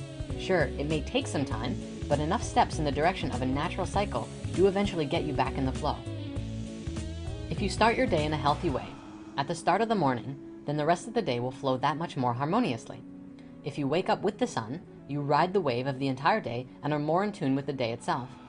This was a hard one for me to get and put into practice because I always used to love sleeping until noon. If you think about it, there are different things adapted for different parts of the day. Cats can see in the dark, so it makes sense that they're night animals. I have trouble seeing in the dark without superimposing a technological cycle over top of it. So maybe I should be sleeping. What I mean is lights and night goggles. Artificial light is a cycle of electricity, a technological cycle. There are positive and negative swings in the cycles. What I mean when I say positive and negative is the presence of something and the presence of the opposite of that thing. Such as with a magnet, you have a positive end and a negative end. one is pulling and one is pushing. Plus or minus, male and female. A lot of people think that negative means bad and positive means good, and that's not always the case. We're actually going to touch on that closer to the end of this video. A better way to look at it is male and female. Positive is male and negative is female. And don't get caught up on that positive is good and negative is bad. Women are wonderful. And in fact, in gender, everyone has both male and female energy, not just one or the other. It is the essence of giving and receiving. The best example I can give you is night and day. It's that simple. When we don't allow the cycles to flow in their natural order, we often create things that feel uncomfortable over and over. Sometimes we call it things we don't want. It's actually a sort of short circuit in the cycle, or a loop. The positive looping back on itself, or the negative looping back on itself. It's not supposed to be a loop. There needs to be a crossing over of the male and female energy. That's what creates the infinity, the oneness that we've all been feeling and talking about. Now, of course, we've also made the connection before between what we have described as cycles, this form, and the structure of DNA. This is the instruction set for the building blocks that make up our being. As we increase our awareness of these instructions and understanding, we can transcend our 3D perspective of reality and shift into an awareness of the interconnected causality of all of the planes of existence. There's a little trick here though. Understanding and awareness are not necessarily the same thing. Just as the tree does what it does without needing to understand, without a brain, so to speak. Understanding is not required for the instructions to be followed. That simply means that sometimes the brain just gets in the way of the natural flow of the cycles, the natural knowing that comes through your heart. On that topic, I have something important to share. There's a lot of people who like to talk about life from this new age perspective that everything is just love and light all the time, and that if we just think happily, even when things aren't going very well, we'll be fine. In fact, I realize how I might have even propagated that idea in earlier lessons, and flat out said it. Now, this idea isn't wrong. It is, however, only half of the equation, half of the cycle.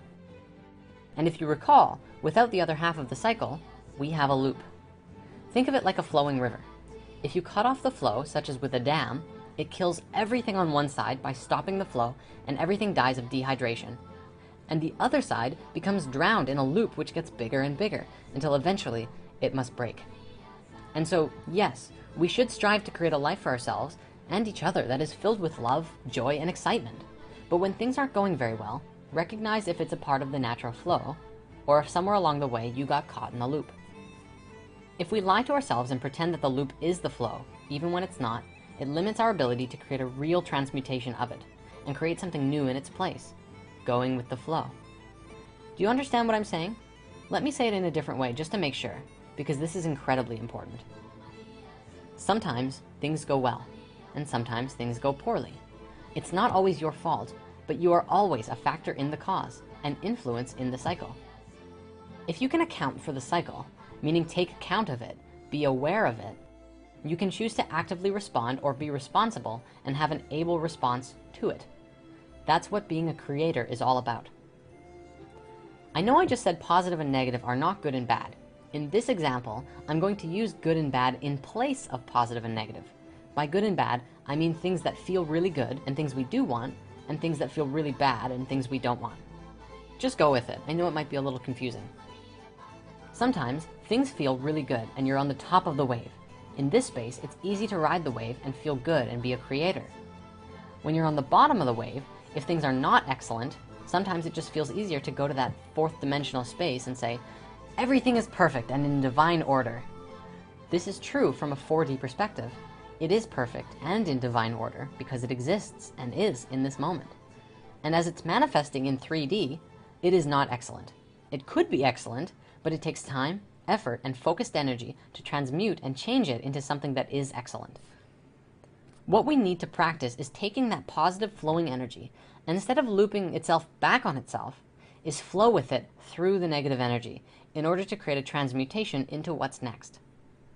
When we say that things are perfect and in divine order, and ignore the loops or even create them as a justification to dam up the river of good feelings, we actually inhibit the flow that leads to the next. That limits our ability to take action, and ultimately, what we're left with is a poo sandwich. Here's the analogy. Say I'm making you a delicious sandwich, and you've got bread, tomatoes, avocado, chives, maybe some peppers, and a roasted portobello mushroom. That is an excellent sandwich, right? Now, say I just put a big dollop of poo right on the top. Do you still want it? Can anyone honestly say that they would still want this sandwich? It's perfect and in divine order, right? Right, but it's certainly not excellent. And I don't care how delicious the other ingredients are. If there's poo on this sandwich, it's a poo sandwich. It doesn't matter how fresh the rest of the sandwich is, or even how fresh the poo is. It's not something we want to eat. The moral of this story is that if there's poop on your sandwich, if there's something in your life that is perfect but not excellent, don't just sit there and let it be. Find out what it is, why it is the way it is, and then take some actions to turn it into something you actually truly want. In that process, in that alchemy, we can really create some powerful change on this planet. If everyone could come from that space, we would see a new Earth overnight. Because no matter how you slice it, McDonald's, landfills, oil rigs, and this entire way of life we've made for ourselves just doesn't work.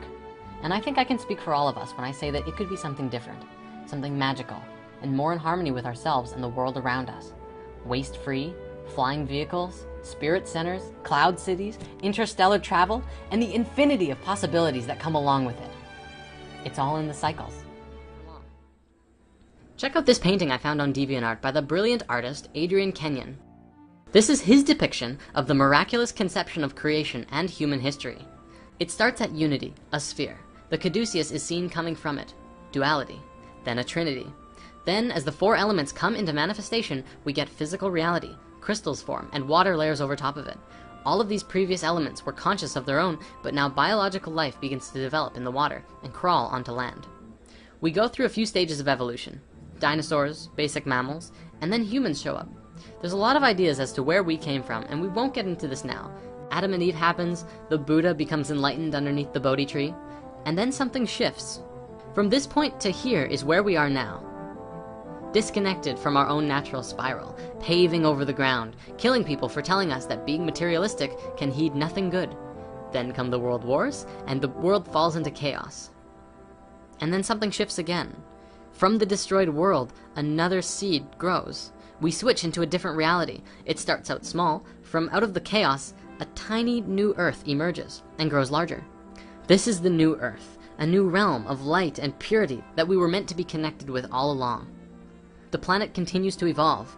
Here exist angels, archangels, and multidimensional hypercubes. The planet becomes more crystalline over time. The last part of the spiral is the seventh dimension and the realm of God, an infinite number of multiverses dividing like cells in an embryo, an ultimate omnipresence, as everything that is contained in all of these multiverses is a part of God's consciousness. A snake biting its own tail, an Ouroboros, is the symbol of cyclic rebirth, like the phoenix. All of the information contained in the seventh dimension is held here like a nest for the next cosmic egg. There are a few other ideas that come to mind about this that I want to share as well. First, look at the shape of it as a whole. It's the Tryon Ray, the geometry of DNA and light that we've been looking at before. If you line that up with the chakras, you can see how we go from a super dense space up to the highest frequency, until we once again connect with the same source that we were originally connected to. Doesn't that look familiar on the Flower of Life? If these theories about the Flower of Life are true, then that means this entire experience of human history and ascension and growth and evolution is just one wave of energy from one point to another on an infinite universe of possibilities. Each point is the supreme awareness of some aspect of the God Source consciousness field, and the energy that moves between it is the vibrations and waves of energy that we are experiencing, called the electromagnetic field. As much smaller fractals of the same source energy have experiences through these waves. This image also doesn't account for the number of parallel realities that we could experience at this point. If the Flower of Life expands in these directions, then this is just one direction. Maybe instead of total destruction, which is what this image depicts, instead we make our first ET contact on this spiral and join our galactic family. On this wave, maybe something else happens. Like, we start getting superpowers, like in Heroes or something. Maybe all of that can happen right here too. Now, regardless of all of the potentials we can come up with, let's bring it back to this diagram. Think about how this applies in your life. Every day you live could be seen as one mini spiral. However, 7 small spirals make one larger one across the 7 small ones. This is a week. Then several weeks create a month. Several months create a year. You can map that over your life and see from birth to death, which is just like the Mayan calendar, not the end, but a transition into new level of life. This is such an exciting time for us. As mentioned earlier, we cannot know what is going to happen, and I'm not going to tell you it's going to be this or that, because I don't know either. We will change the outcome depending on our being. What's going to happen? You decide. In lesson 1, we discussed how you create your own reality. Many people argued that it didn't make sense when others influence your life from out of the blue. What we didn't discuss, but probably should have, is that we are a collective. We are one species. You create your own reality, but we are all co-creating our realities together on a much broader scale. Think of an ant colony. Each individual ant decides where they want to go, what food they want to collect, and how they want to do it.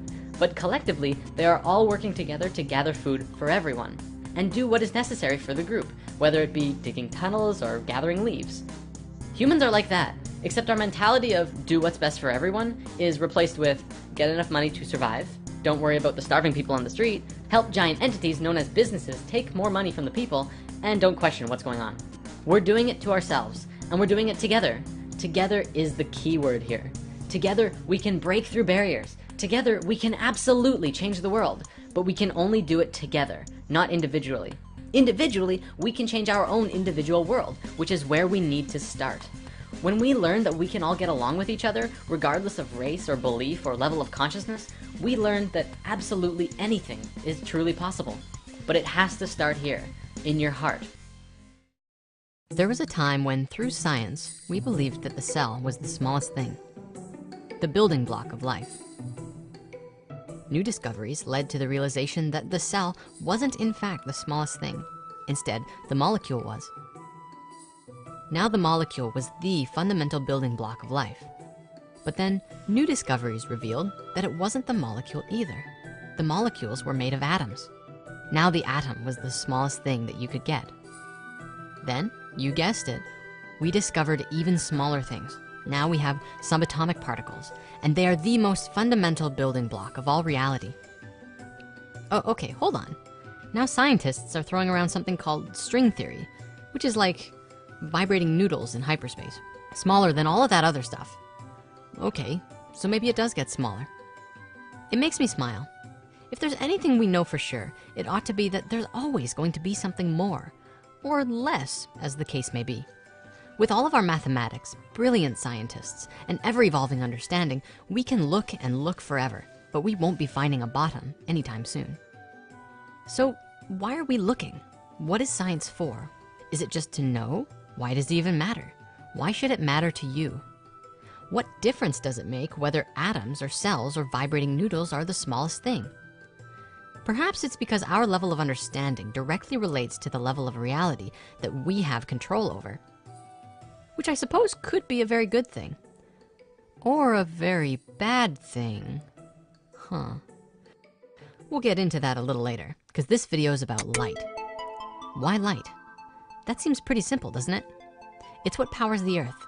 It's what powers me, you, everything around us. What if we could know the shape of light? Its most basic characteristics, its smallest building blocks. What if we could understand the fundamental geometry and movement that light moved by?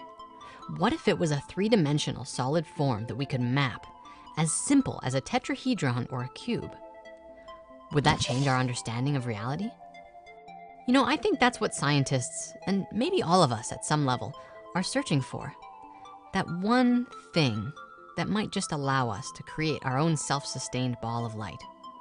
That one thing that connects everything. What if we could know that, the core building block of life and everything as we know it? Would it change our understanding of what light is? Well, let's put on our science hats and see what we can find out. Einstein said something amazing, something which has echoed through the halls of science since his death. He said that science should be simple, something that anyone can understand. Anyone can make things complicated and complex, but it takes a genius to make something simple. While doing research on Wikipedia, you find pages upon pages with bajillions of words describing these crazy formulas revealing the secrets of the universe, everything we know in modern science. Upon seeing these pages, it led me to ask a whole number of questions about what I was looking at. Questions like, why do we believe that light is what it is? What even is light? What is particle physics? Why is it relevant to me?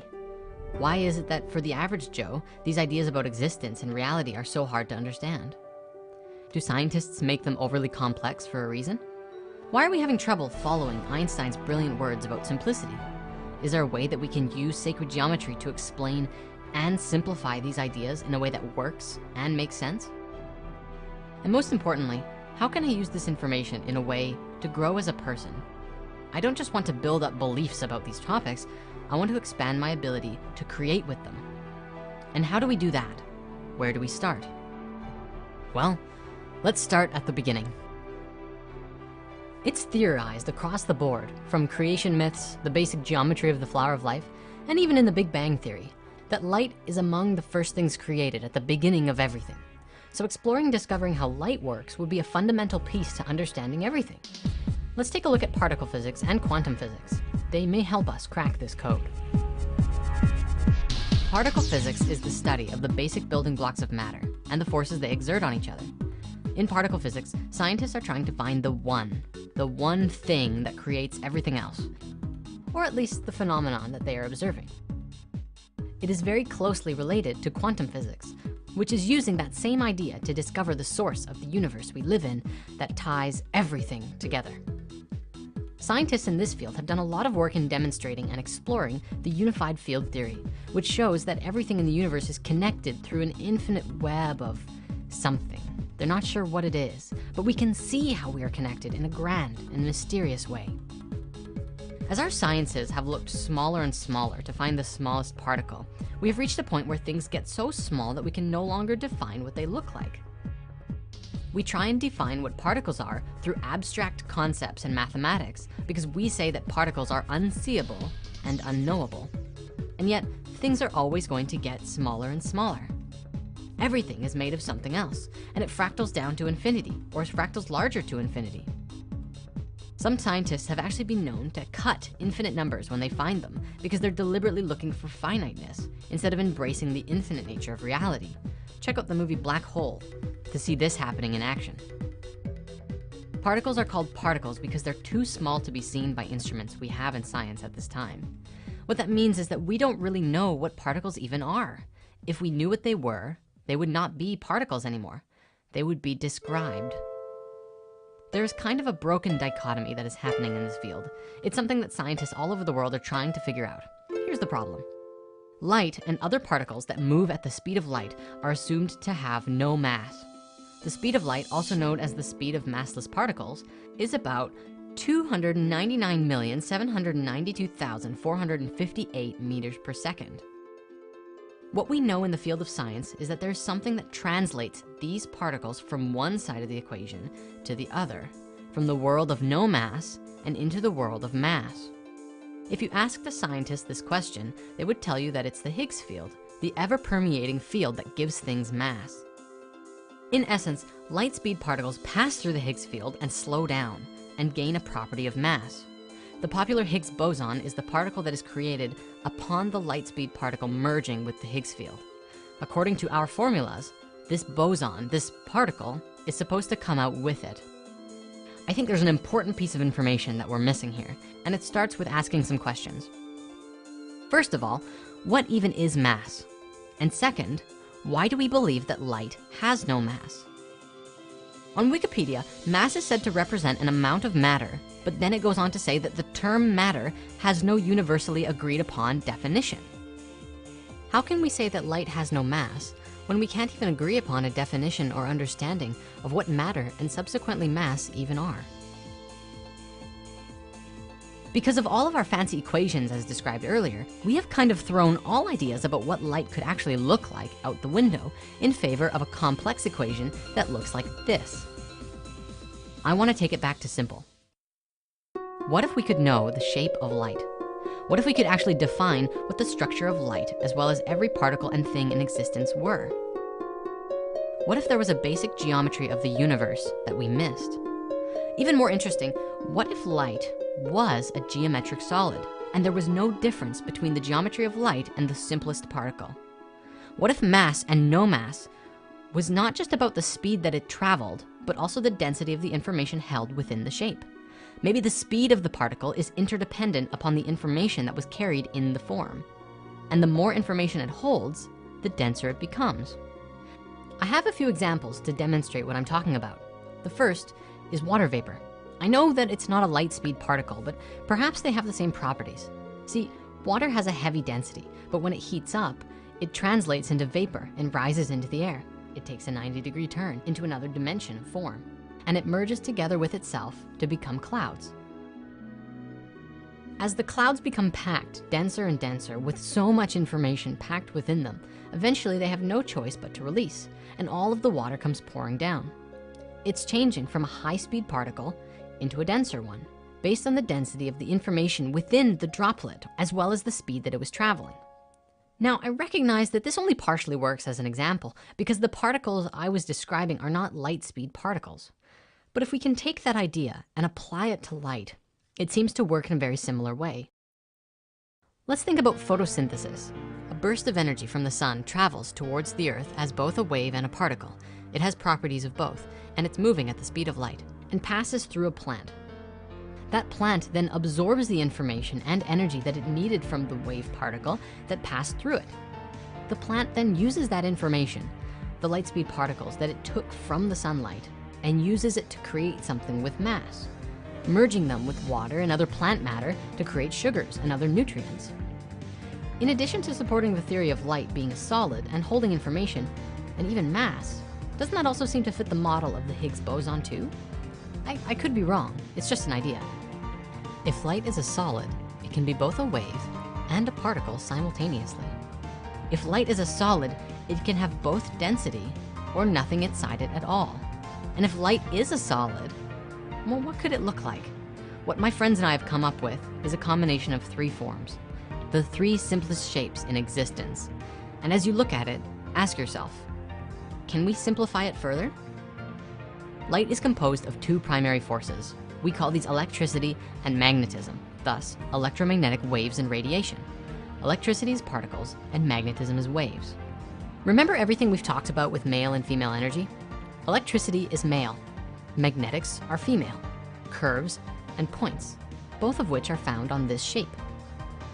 Looking at the flower of life, which is the blueprints for life and reality itself, you can see that's exactly how it works. You have male energy, the particles, the dots, and female energy, the waves, the curves. Now, you might notice inside the flower of life, there are two ways you can look at it. You can see the circles, lots and lots of circles, that make up the whole image. This is the female perspective. You can also choose to see this little shape that looks like a seed, which makes up the entire picture from these seeds aligning themselves perfectly with each other in beautiful six-fold symmetry. This is the male perspective. This seed is called the Tryon ray, as coined by the man who found it, Michael Evans.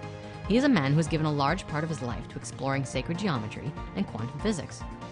And quite honestly, his discoveries are evolutionary. The flower of life in 2 dimensions is a flat 2D representation of the way the universe fits together in higher frequencies and higher dimensions. Michael saw this and asked a big question. If this is the universe from a 2D perspective, what would it look like in 3? So he began modeling and molding 3-dimensional flower of lives together and discovered some pretty remarkable things. Everything has breath, everything breathes, and everything lives. And so at a level of basic geometry of particle physics, we too must have breath. He found that every geometry we think we know of is a static and fixed perspective of what it really is. Tetrahedron? How about a tetrene and a tetrax? An inhale and an exhale of this basic form. Icosahedron? Here's an icosatrene and an icosatrax. He developed breathing models for all of the Platonic solids, and then he found a new solid, one that hadn't been discovered before. Energy never travels in straight lines. It always moves in curves. By incorporating curves into the basic geometry of our Platonic solids, you actually discover much simpler particles that before we never knew existed. And so we come back to these 3 images. The first one, as you know, is the sphere. This is simply one of the simplest forms and the most female. It's all curve. It's not hard to see how this form is used in the creation of all things. Just look at a planet or a star or even an egg. Next, we have this one, the Trinity or the Tryon ray. I'd actually like to make a distinction here. The Trinity is 3 spheres put together like a Vesica Pisces. And the Tryon Ray is 1/16 of the volume of that. In 3 dimensions, they both come out with 3 edges, 3 faces, and 2 points, smaller than any other shape. It's a single shape that contains both particles and waves. They're both equally important, and Michael Evans proposes that with this Tryon theory, he has speculated that light could in fact be a solid. In fact, it's highly likely.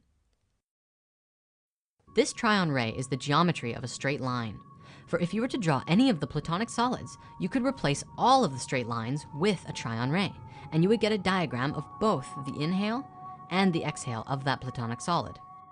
The great artist Delacroix once said it would be worthy to investigate whether straight lines exist only in our brains. The interesting thing about the Tryon Ray and the Vesica Pisces is that they both have straight lines as well as curves, and it's just a matter of perspective. One of the most important pieces of information about all of these shapes, though, is that this is how form comes into manifestation from a geometric perspective, from source to the material world. The sphere is a ball, it's all curve. Upon adding a second sphere, you get the first edge. And so this is curves and edges. When you add the third sphere, you get the first points. And now you have curves, edges, and points all together in one shape. As you continue adding circles, you get more and more shapes and forms that begin to manifest, such as the Platonic solids and everything else we know about. This is why the Vesica Pisces is so important. As you know, we've been looking at this for a long time, and we're going to continue to.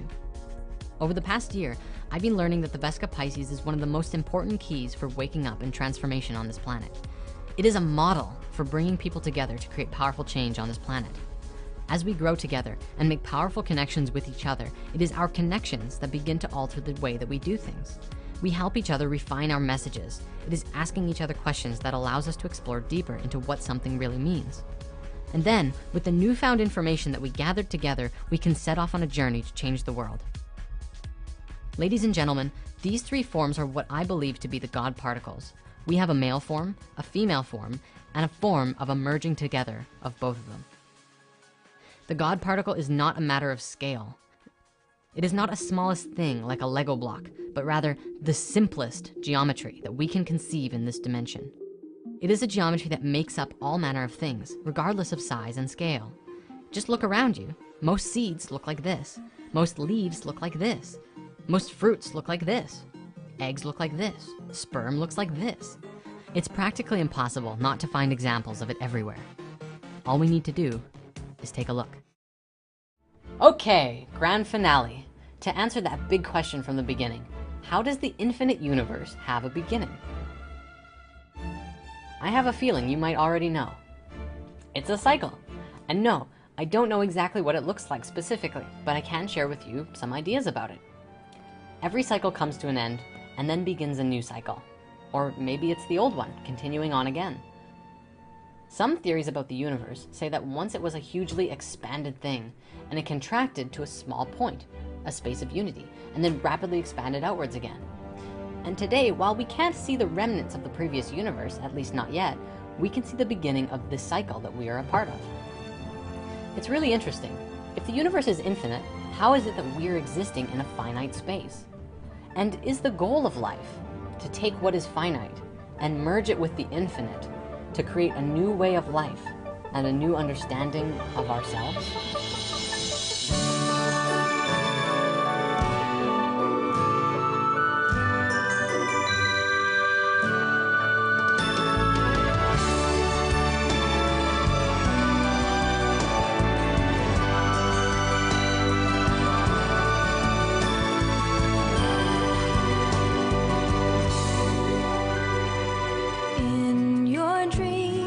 Magical thoughts, all things are real unless you dream they're not.